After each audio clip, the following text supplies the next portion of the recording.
You are now listening to Renaissance Soul.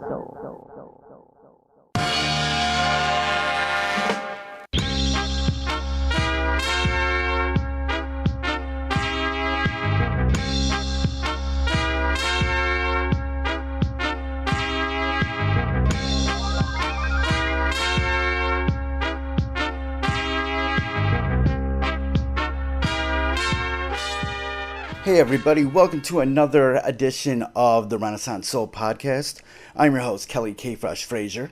And for this episode, I'm joined by DJ, music historian, and curator, DJ Amir Abdullah. Known for his on-track mixtapes with DJ Kon, Amir currently runs his own record label, 180 Proof, which was founded in 2011, which also owns the exclusive rights to release Strata Records' influential back catalog and unreleased sessions. This is actually a reissue of an interview that I did with DJ Amir back in December of 2018 for my other podcast, Fresh as the Word, and I just felt like it would fit the Renaissance Soul catalog, so I'm going to reissue it. And during our interview, we talked about Amir's roots in music, his collaborations with DJ Kon in the on-track mixtapes, becoming a music historian and curator. We also go into how he obtained the Strata Records catalog, the history and political activism that Strata meant in Detroit, and all of this centered around the release of the Charles Mingus Jazz in Detroit Strata Concert Gallery 46 Selden release that DJ Amir put through a few years ago. So we talk about the stories behind the recordings and what it took to actually piece up all these recordings that he got of this legendary jazz musician, Charles Mingus, while he was in Detroit. So without further ado, after a quick word from our sponsor, let's get into this interview with DJ Amir Abdullah and talk about Charles Mingus Jazz in Detroit and about Strata Records. For people from my generation of hip-hop, I'm 37 now, like the Kon and Amir mixtapes were like such like a cool thing for all of us. And, oh wow, okay. And I just remember like my friend putting me up on those, and I was like, oh snap, you know. I think I still have one of them on cassette somewhere. Oh, okay. And nice. Yeah, those were really dope. Before now you have this. You curated this Charles Mingus performance from Detroit. And before we get into this, I definitely want to just quickly do some background about, you know, where you come from. You you label yourself as a DJ, a music historian, and a curator. How did you first get into just being involved in music, having a love of music? Where did that all come from? It really stems from my father. You know, my father was a big jazz record collector. And it just kind of ties into the Mingus thing. Well, my father grew up with Jackie Beyer. Jackie Beyer was the pianist in Mingus's band early on for, you know, a few years as well. So, you know, growing up in a household of like, you know, a lot of jazz and my mom listening to gospel and brothers and sisters listening, you know, to everything from disco to, you know, rhythm and blues and all that other stuff, you know, it just was around me. And then, you know, I'm 48, so I grew up, you know, basically when hip hop began, you know, so like just being a child of hip hop too, you know, helped me cater, you know, or like help shape my musical, you know, taste and, you know, that's really how it started, to tell you the truth. From there, from my father, I always give him credit for that, you know. And my family, you know, so. When did you start DJing or start just like collecting music and sort of getting this sort of curator mind to yourself? Well, I started collecting records pretty much when I was a young kid because, you know, like being at the age I am, like in the 70s, you know, like at Woolworth, they used to sell records and stuff like that. So, you know, like my brothers and sisters would never let me use their records or touch their records. So, you know, I would have to go buy my own. So I would take, you know, like other kids would spend the money on candy and stuff, you know, or whatever. I spent it on records. If I wasn't spending on records, I was spending on comics or baseball cards, you know. So, so that's what I was doing. And And then, in the advent of hip hop, like you couldn't buy an MP3 or Wave or stream anything. So like if you wanted it, you had to go to the store and buy the 12-inch or the album. You know what I'm saying? Like, and then just spiral from there. And then the other thing is just like for me DJing, I didn't really become a DJ until like me and Kon kind of started doing what we were doing, because before that I was just really happy to just be a music lover and a record collector, and then, when we first put out our first official compilation album, Friday, Uncle Junior's Friday Fish Fry on Seven Head Records back in 2004, we got asked to tour in Europe, and that's when I was like, well, I think I should learn how to DJ.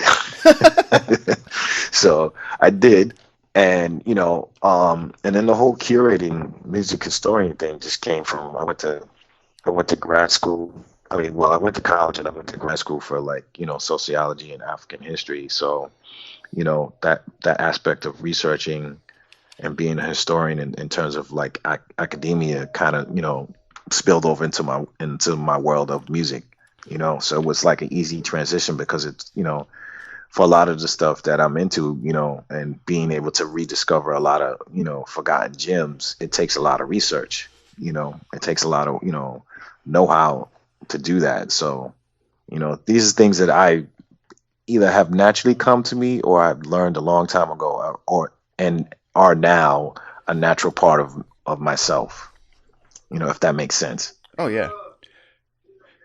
Extending on what you just said, you said you went to school for African history.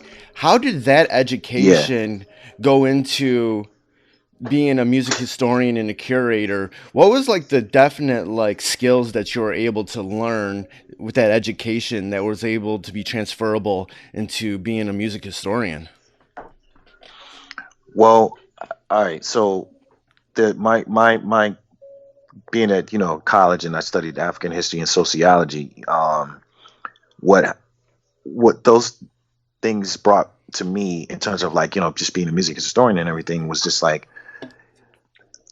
I was able to like really just go beyond of like, because there's I'm not the first label to reissue certain kind of music, jazz, whatever, and I won't be the last, but I think what I bring to the table is more of an appreciation for the culture of the music, and not just like, all right, here's the music. You know what I mean? Like one of the things that really attracted me to Strata Records was that, they have a great history behind them. Like Lenny Sinclair and John Sinclair were part of the White Panther Party in Detroit. Yeah. They knew Yoko Ono and John Lennon. They had a special relationship with them. The guys at Strata started the first jazz music program at Oberlin College. In 1970. Same thing at State University. So they had like a history of trying to help the community. And the only way you would really kind of know that is if you were from that time, or if you're someone like my age and not from Detroit, you have to do your research and you have to be willing to be able to do that. It has to be instinctive to be able to do that. And you learn those skills over time,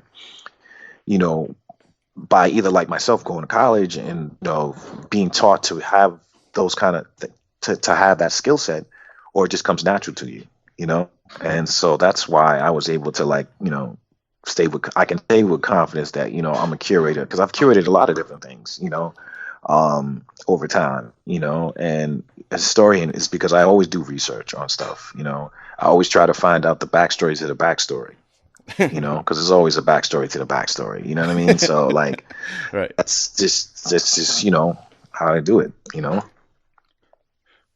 When you're doing this research and looking to unearth these old recordings, what makes something good to be reissued or to bring back to light in this era? Well, for one, like I said before, it's not just the music, it's got to be the story behind it. To me, that's the most interesting thing, because, like being a record collector back in the days, you would get a record, you look at the back of the back cover, back jacket, and you read about, either the liner notes, read who played on the record, and then you go do research on like, oh wow, I like the way he played horn on this record. Did he ever do any records by himself? You know what I'm saying? And it just spirals into other stuff. So, it's the stories behind a lot of these records, and if you can get a chance to meet the artists or musicians if they're still alive, and you can get even more, of a story behind why they made the music that they did, and what was it like for them, and why, in their opinion, they weren't as successful or successful. Like it could be either or. Some people say that like their failure is their greatest achievement sometimes. Yeah. And so that's just really how I look at it. For me, it's just like not just the fact that it's great music, and it's great music. It can't just be like one song on the record makes the recording really rare, and so everybody wants it just for that one song. It's like I want to be able to like reissue a record or get involved with curating, a reissue that has a great story behind it in each song. Each song is speaking to each other, and that therefore, like the whole story speaks to you and to the listener. Because I think people get more into the record and just, instead of like, oh, here's a record, like I think Right. people are a lot more sophisticated these days, Right. What was the first thing that you really took a deep dive into? Oh, you mean music wise? It would Yeah. be jazz, definitely. Because that's how I grew up on. That's what I grew up on was jazz. So like, it would definitely be that, my father loved Clark Terry, Eric Dolphy, Mingus, like all those type of records, I grew up with, and seeing the original presses and how my father took great care of them, and that's why I couldn't touch them, and I had to eventually go buy my own. But my father's no longer here anymore, so those are all his records I have now. So it's a lot of music. But my first love was like jazz, and then as I got older, I started listening to my brother's records, so beat like disco and boogie and funk and soul and all that stuff, and then as I got even older, hip hop just really just took over, especially for, a lot of us of the hip hop generation. Hip hop spoke to us in a way that, made sense. How did your partnership with Kon originally happen?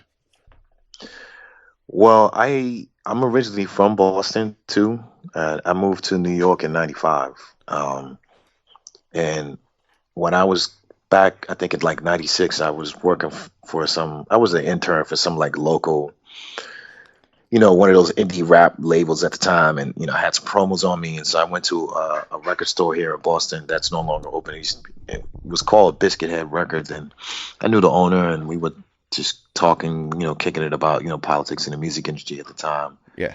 And Khan happened to be in the store, and he was like, yeah, man, I actually kind of agree. And I was like, oh, okay. What's your name, man? And he was like, Chris. And we started talking, and, we struck up a conversation. And then I was like, I was with a friend, and she was driving me. And so we had to go. And I was like, hey, man, you need a lift anywhere? He was like, well, I live right up the street.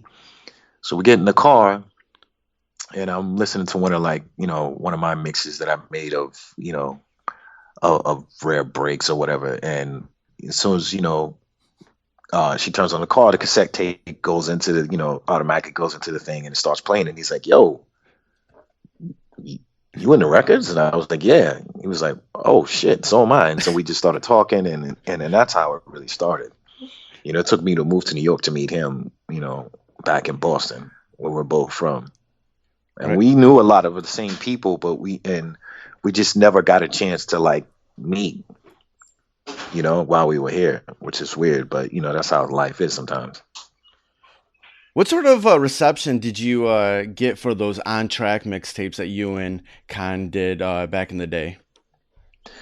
Well, I can tell you when we first put them out, because I hand dubbed all of them on my single cassette, on my double cassette deck, Right. so I would be dubbing like 100 in a week, and I would travel around in a bag. This is like '97, so I'm with a backpack, with all these different mixtapes on it. And it was hard because, at the time in New York, it was all about Ron G, DJ Clue, SNS, all the mixtape DJs playing all the new hip hop stuff. Yeah.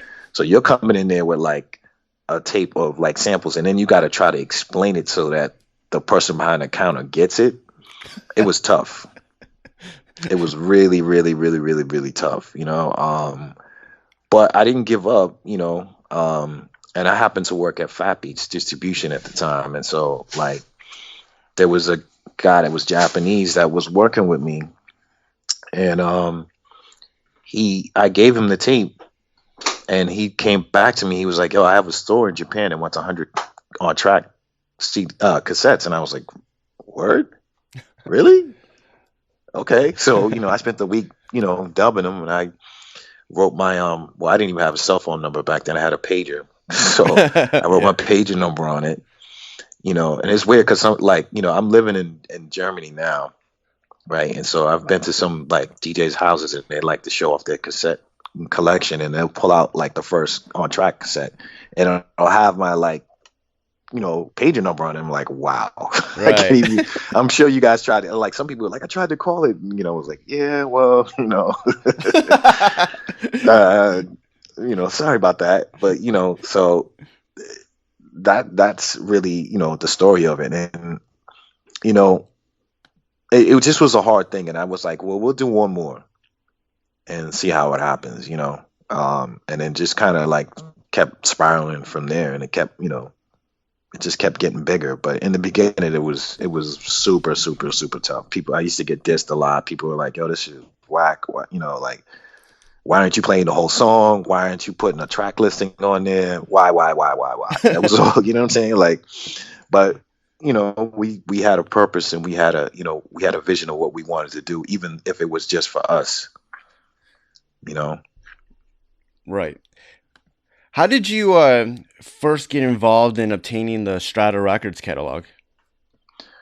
Well, the journey for me to that was I used to run, and I started Wax Poetics Records. Wax Poetics magazine that had a record label. Yeah. And when I said that, if I ever got in a position like that, one of the first records that I would reissue was the Lyman Wooded Saturday Night Special album.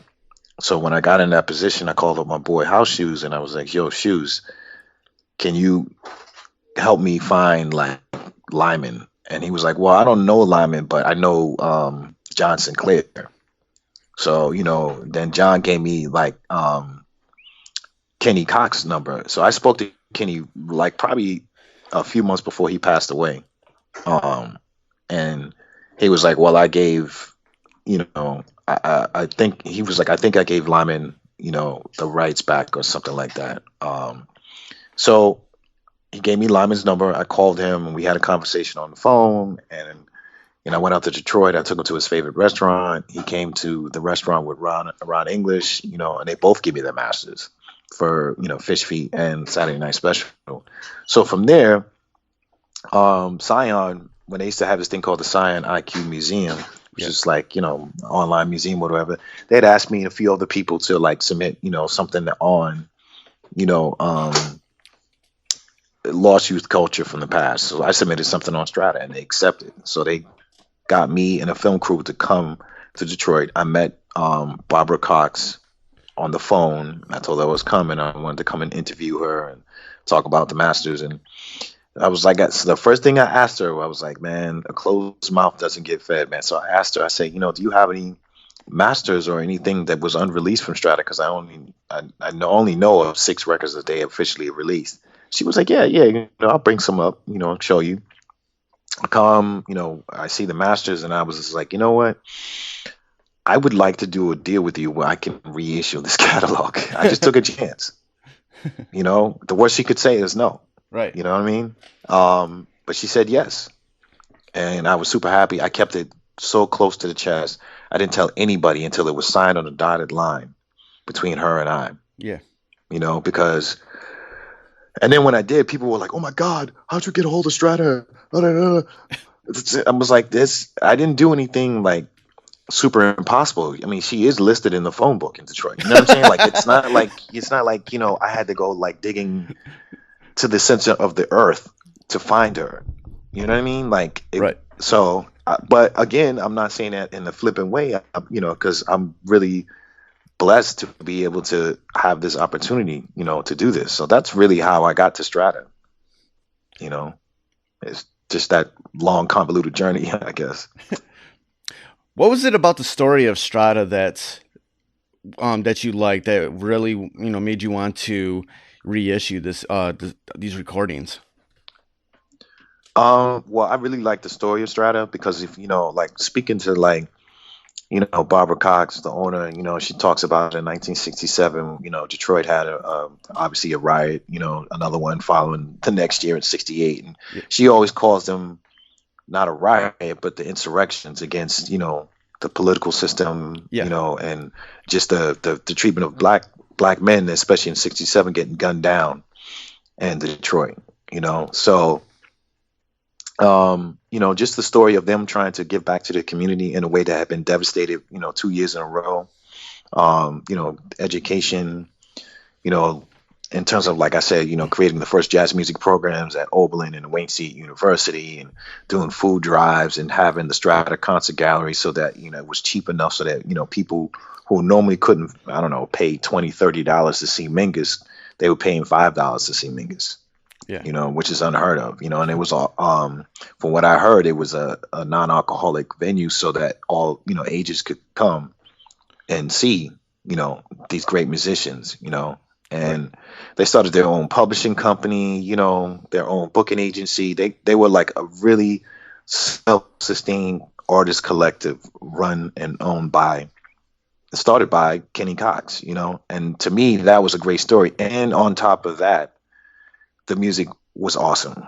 You know what I'm saying? Like, the music is awesome. The visuals of all the covers, has like a certain aesthetic, so that when you see a Strata record, oh yeah, even if you can't even see the artist up close, but just the design, you're like, oh, that's a Strata record. Right. Just the whole simple black and white. People were like, oh, why do they only do black and white? I mean, honestly, John Sinclair was like, we didn't have budget to do color covers, but the black and white, it worked for them. Right. So, hey, all hats off to them, So that's really why, I chose Strata. Speak about the political activism of Strata in regards to their position in Detroit. I mean, I can only speak very little of that. I mean, I would have to talk to Barbara Cox about that. But I mean, from what I understand is that, they were trying to, basically, like Tribe Records, I'm sure you know of Tribe Records, Phil Rayland, Yeah. Marcus Belgrave, Harold McKinney, and all those guys. They were just basically trying to educate the community music-wise and have a space, a safe, creative space, the Strata Concert Gallery, for people to come to mingle, to create, to improvise, and to have that, but also, trying to educate people on how to have your own publishing, to be able to book your own tours, how to how to hook up with distributors, how to press records, just in that way, having an education of really how to be self-sufficient. Whereas I think with Tribe, they have the Tribe magazine, which was kind of like the Black Panther news as well of Detroit, so they were even taking it a step further. But from what all I know is that, Strata was definitely deeply involved in the community in the way that, most indie labels would have not been at that time. During this time period, which is the late 60s, early 70s, how important do you think was that sense of community that Strata was doing for just the city of Detroit? I mean, it was definitely very important. Like I said, in 67 and 68, that those two big riots, man, that just totally devastated that city, amongst other things, and so it was important for people or collectives like Strata to do what they did, because and when you have a situation like that, man, I mean, the only other city I can remember that had two riots in a row, which is in a similar situation like Detroit, was Newark,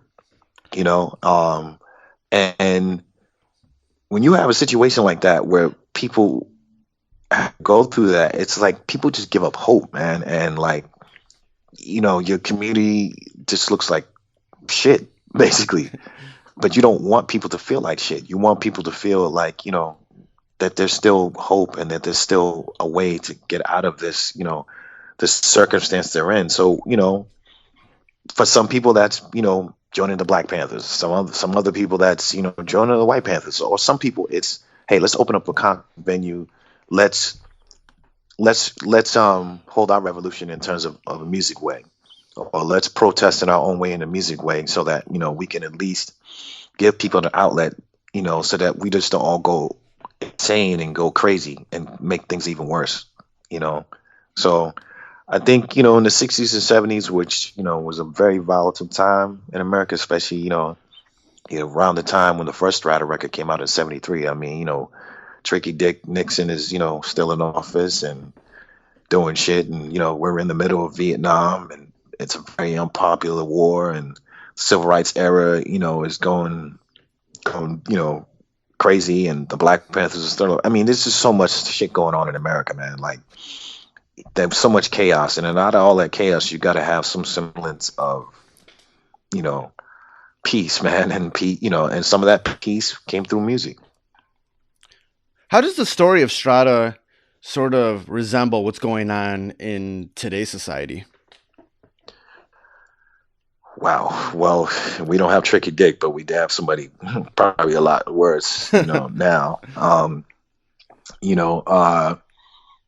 For like a collective like Strata to be around today would be very important, because I think a lot of the musicians, to me, because usually during the time of protest and unrest and chaos in this country, there's always been amazing protest music, revolutionary music come out.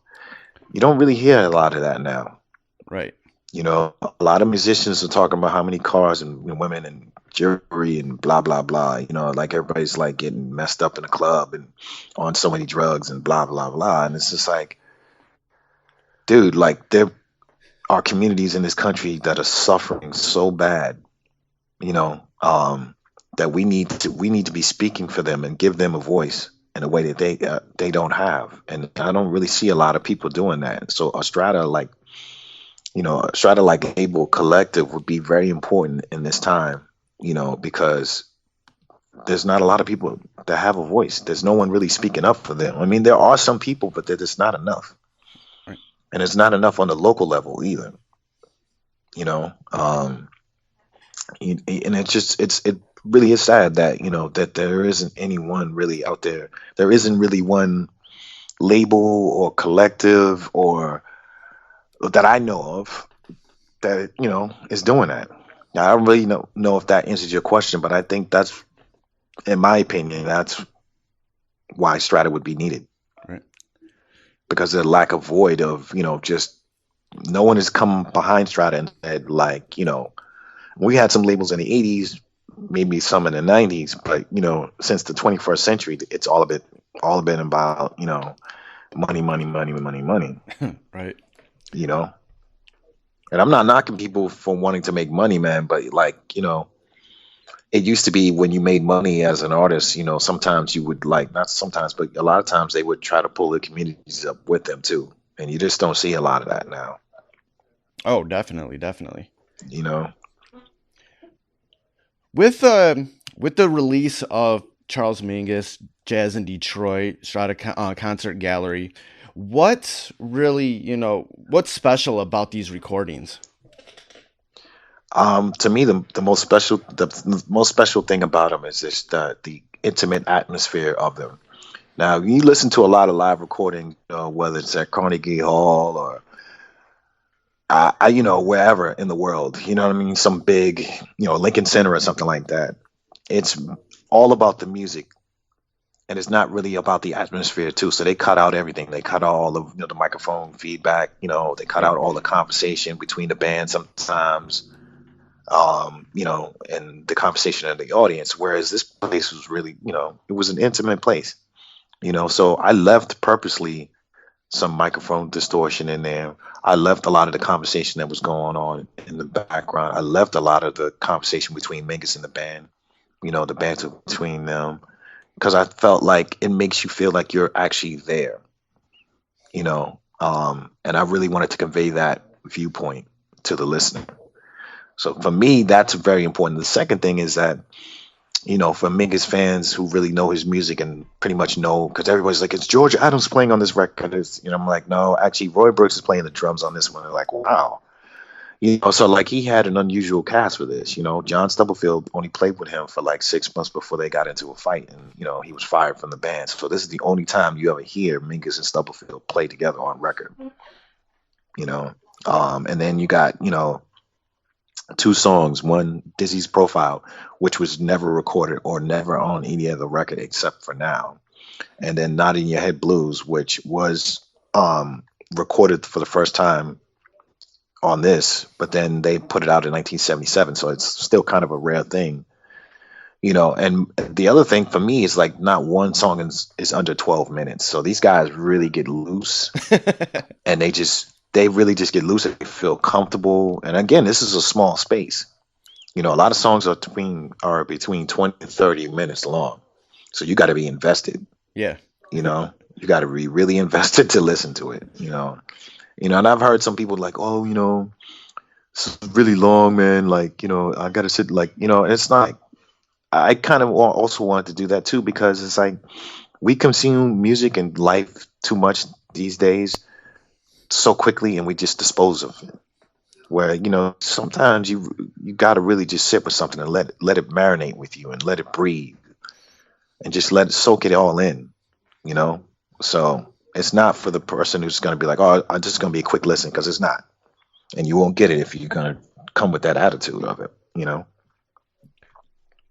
I was reading in the booklet how that Charles Mingus was, you know, a very important artist of this time, but it was also during a time where, you know, as it says, jazz was being marginalized. Talk more about that. Yeah. Well, yeah, I mean, jazz was being marginalized at that time, especially in 73, because you got all these other music forms coming along, you know, funk, you know, it's been coming around, and right before disco came, and really disco kind of killed a lot of the things for jazz, you know, because jazz was one of those things where, you know, especially when hard bop and, you know, and bebop came around, it wasn't something that you would dance to. People would sit down in clubs, you know, have their cognac or whatever and sit and listen to. You know, so there wasn't really like a dance aspect to it. You know, it wasn't until like, you know, rhythm and blues and like funk and soul came around, when James Brown came around. Because by the time 73 came around, James Brown was in the middle of being who he is, the legend, you know. So you got music that people are dancing all up and down around.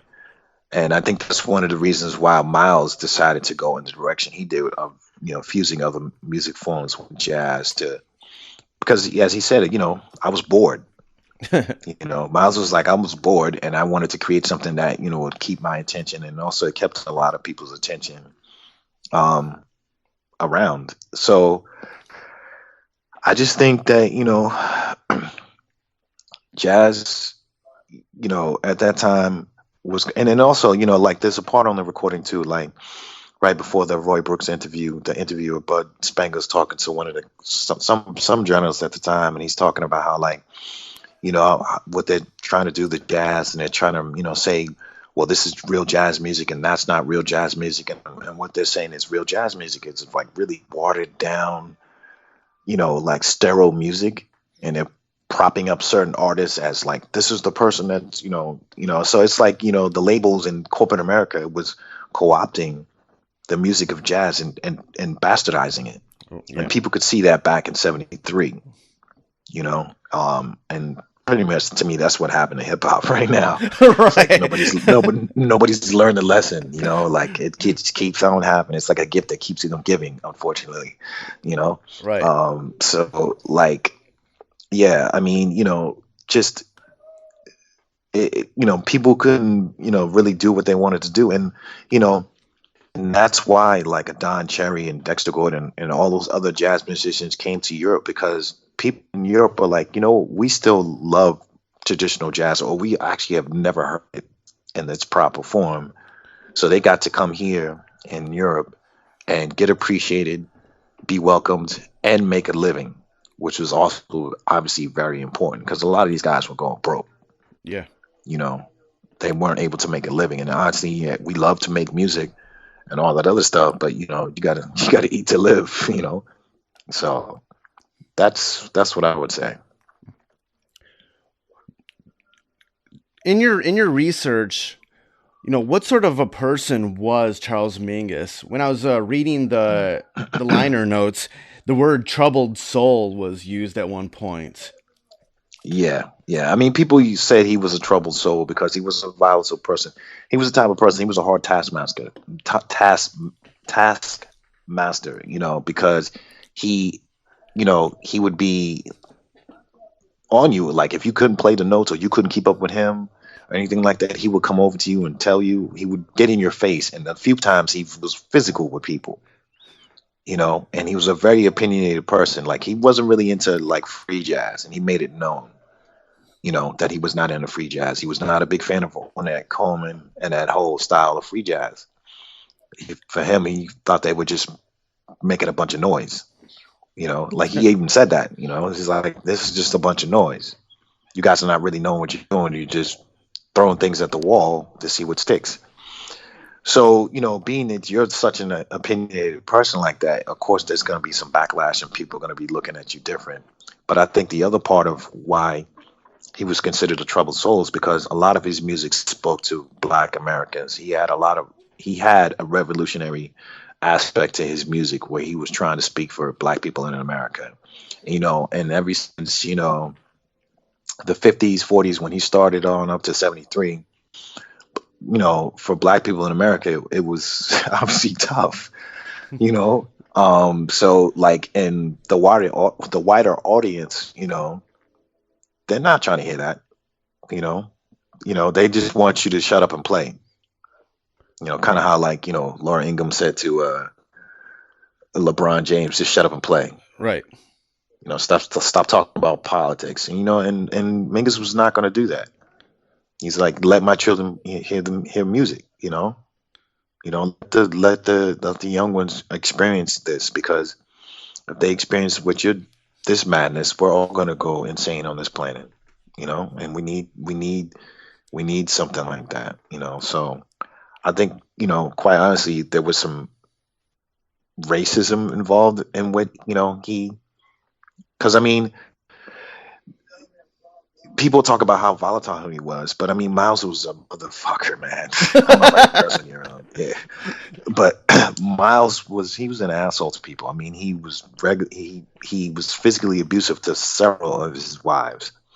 But he's still considered a genius. You don't really hear people going at him about that. Same thing with James Brown. James Brown was physical with some of the women in his life, and he really treated his band members like crap. And you saw that in the film Soul Power and other ones about him, and Bootsy and all those guys have written a litany of things that James Brown was like, but he's still considered a genius. When you come to Mingus, it's kind of like, he doesn't get almost the same respect, because, he was first of all, the bass, it's not for some people, it's not a sexy instrument like, the trumpet or the piano, right. You know what I mean? He's playing a bass, and he's playing a double bass. So, you're getting people like, whoa, okay, yeah, he's cool, but that's the bass. Who cares? It's like, you should care. This guy was a genius. He was one of the greatest composers in this country. I mean, the only other composer I think in America that is more prolific and a legend is Duke Ellington.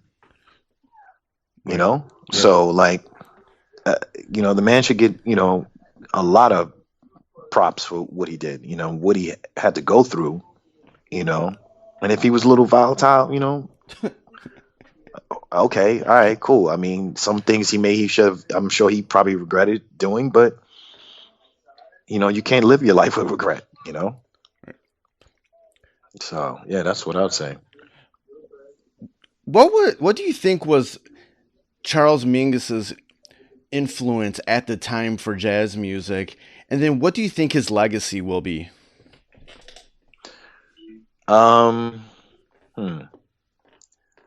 What I would think his influence on jazz music was, for I'm not going to speak as an expert on him or on jazz music, but I will say that I think his influence was just his arrangements, how he was able to arrange songs, his leadership skills as a band leader, I think, were top notch. I mean, he went through several different bands, quintets or whatever, but he always was able to get, I think, the best out of them. And that's not an easy thing to be a great composer, a great band leader, and by the way, I also play a mean bass. There's not a lot of people that could do that. You know what I mean? So I think his improvisation skills, also are top notch. I think that that's one of the things that really separates him from a lot of the jazz musicians at the time.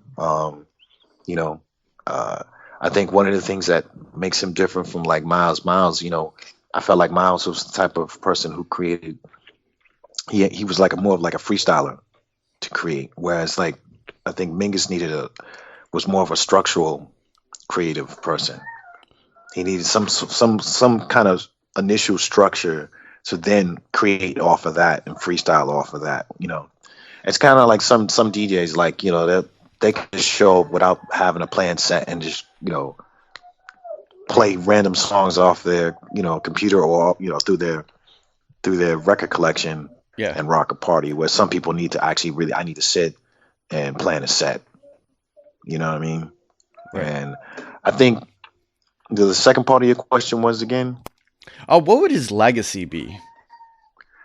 Wow. I mean, his legacy would be, just really pushing music forward, and just, he didn't fall into the thing of like the whole jazz fusion thing. He basically kind of stuck to, you know, hard bop and stuff like that. So for me, he was a very consistent person in that sense, and that consistency, um, you know, really separated him from many others. And I just think that, him being a multi-purpose musician, and what he had to go through as a black man in America, and be able to like, express that through his music and through his arrangements and through his lifestyle, it makes him a very unique individual, none like we're going to see in a long time.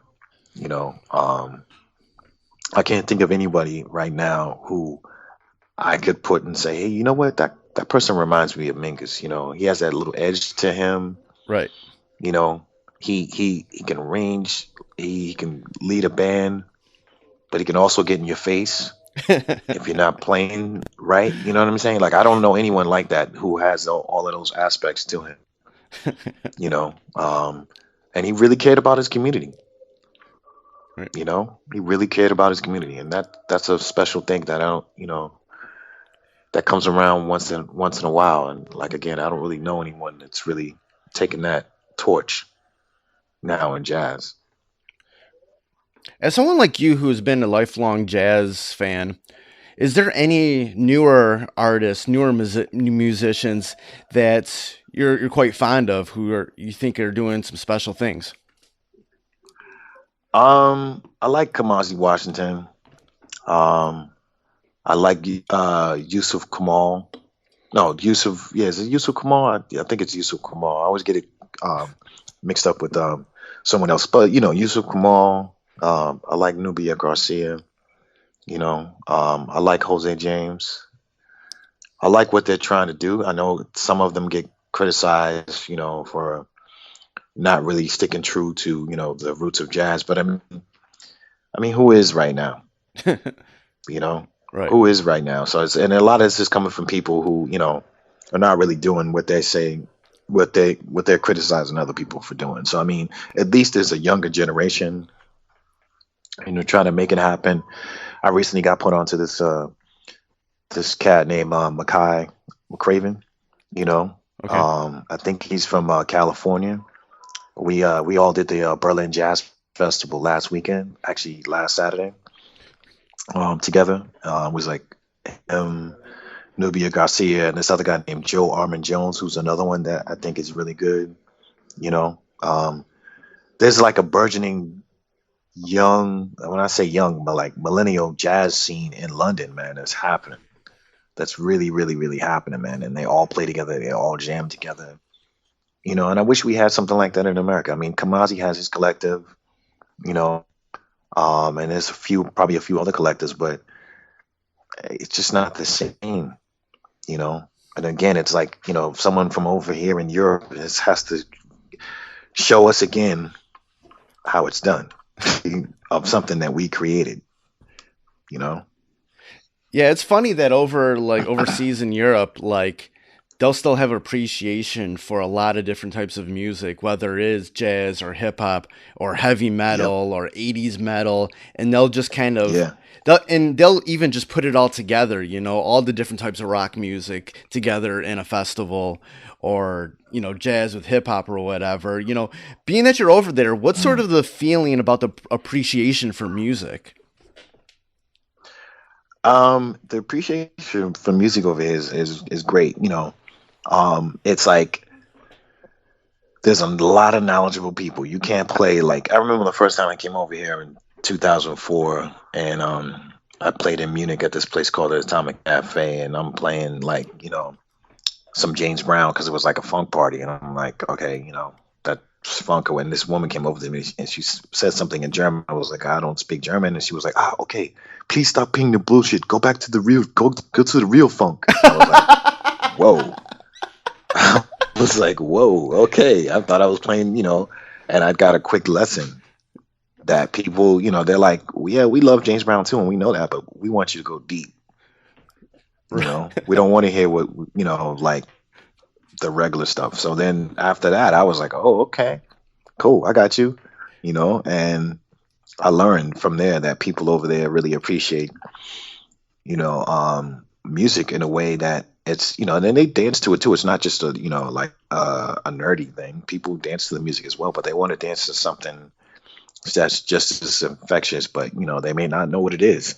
Yeah. When you're in London and playing and you're as a DJ and you're playing music and people are like, tune, man, tune. That's like when you've done a good job,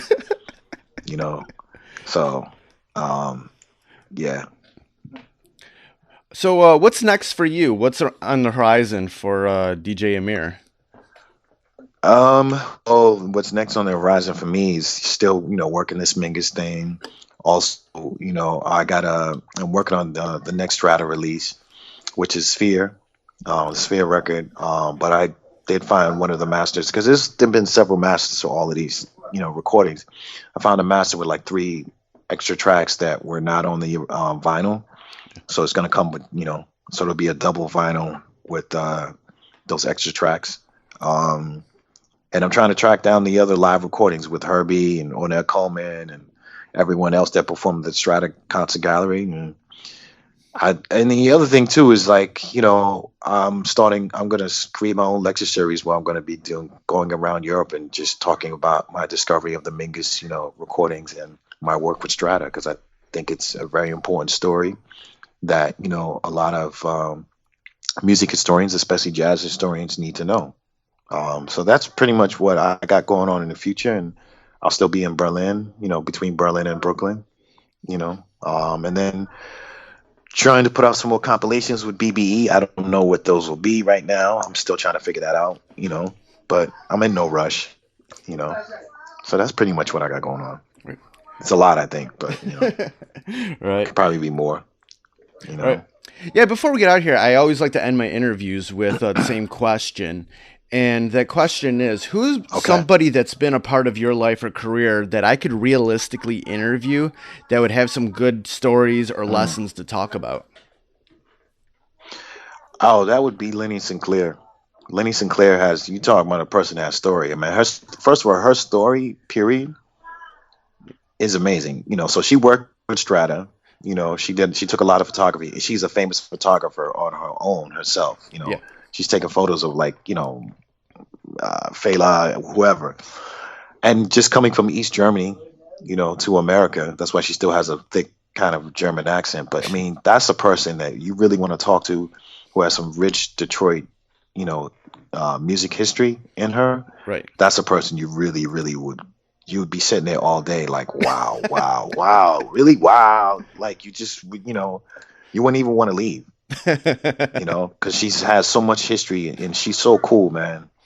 She's so cool, and she just wants to be able to share a lot of that stuff. She's been through a lot, right? To get where she's at, and it wasn't easy for her and everybody in Strata because you're trying to do all this revolutionary type of work, and you're trying to be creative and everything, but you got a lot of people against you.